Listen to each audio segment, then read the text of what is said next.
So imagine you're walking into a classroom. Okay? Just get the scene in your head. You're walking into a classroom, and the students are taking a test. So this classroom has turned into a test environment suddenly. And most people who walk into test environments think, oh wow, like this noisy classroom turned into a very quiet place. You usually would think that test environments are really quiet and peaceful, right? Like, normally they're quiet and peaceful.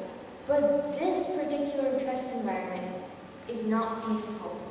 It has lots of stress and anxiety in it, and it's a barrier between the peaceful environment it could have had.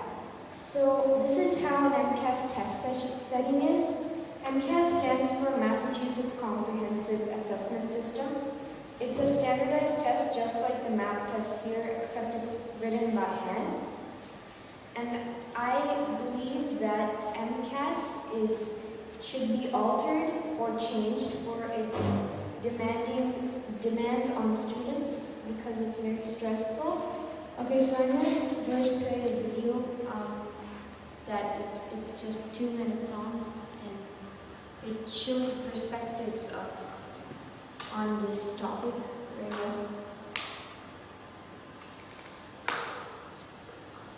Good morning, 10th grade. Hope you all prepared for your MCAS today.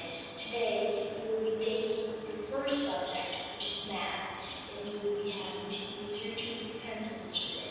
The computer won't be able to grade if you don't use any other pencils. No ink allowed. Please proceed with your test when I ring the bell. Good luck, and I hope you succeed in this.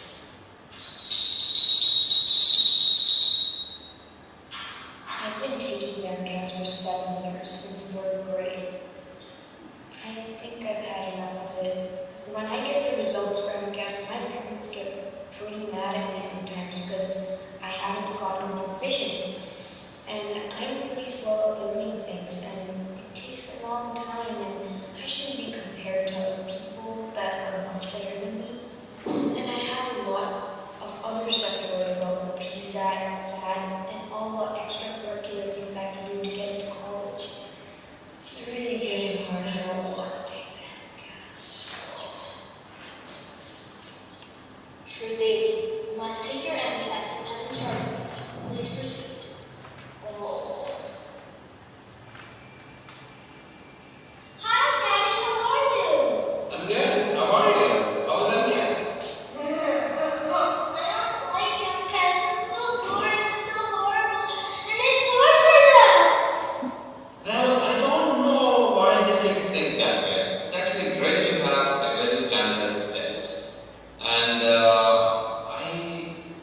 we have to explain to them. And I feel that it's actually really good to have a benchmarking as how they're doing so that as parents we can help them reinforce the right places in comparison with a broad set of students from all over the state. So that was the video, and we saw the student doesn't like MCAS. For sure, we saw that. And the parent likes MCAS. One reason parents really like MCAS is because the scores get compared to other people, which really shows where the kid is in their progress levels. I feel that that is one of the 3 major stresses in MCAS, comparing scores to other people. This is not at all fair for some people because some people are much slower at learning, and also it could also be an ESL student.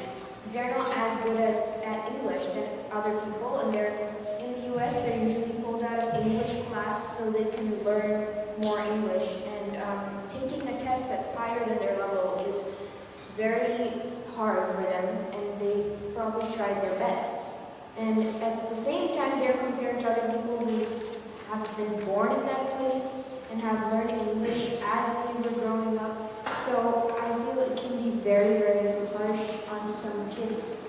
And another stress in MCAS, one of the second major stress is the negative pressures put on by teachers onto the students. They are supposed to wake up at, they're supposed to sleep very early and eat a good breakfast. I feel the teachers don't really specifically tell what a good breakfast is and what a good sleep is, because they just tell us to go to sleep at an early time. Some kids might think it's 7:30, 8:30, whatever, and their parents will make them go to sleep really early when they have some energy left over and they won't be able to go to sleep for a long time. And this happened to me too because I took this test. And I also feel that a good breakfast is something that should be very specifically told by teachers. Some kids might think a good breakfast is 4 bagels and cream cheese, and that is totally going to make you go to sleep on your desk. It's not something that most people would think a good breakfast would be. And some kids might think it's maybe like a small cereal box that big for breakfast, and that is not enough for sure. So I think the students should get some instructions from the teachers telling them this is how much you should actually eat for breakfast, this is too much, and I think that's going to really help them. And sitting through the whole test is really hard for anybody. This test takes literally 3 hours, and we don't get any breaks in between. So I feel that it can be very hard for students, and as a result, they'll try to pass notes to their neighbor. I've seen many people who try to pass notes to their neighbor, and that is considered cheating in the test. And they probably just got fidgety because of not having a break. So there has to be a big break in between this test for at least 1 minute to maybe 1 minute to 5 minutes. A break would be very nice for the students so they don't get fidgety. And the action, who I would think the action should be taken by are the school communities in the Massachusetts area, or like hire somebody on the Massachusetts school board, because I think that comparing scores with other schools is very unfair and should not be done. And the teachers should be able to make it specific what a good breakfast is and sleeping well, and sitting through the whole test, like when should they get a break and stuff. And I think that all of this should be taken care of by the Massachusetts School Board, and I hope you got convinced. Thank you.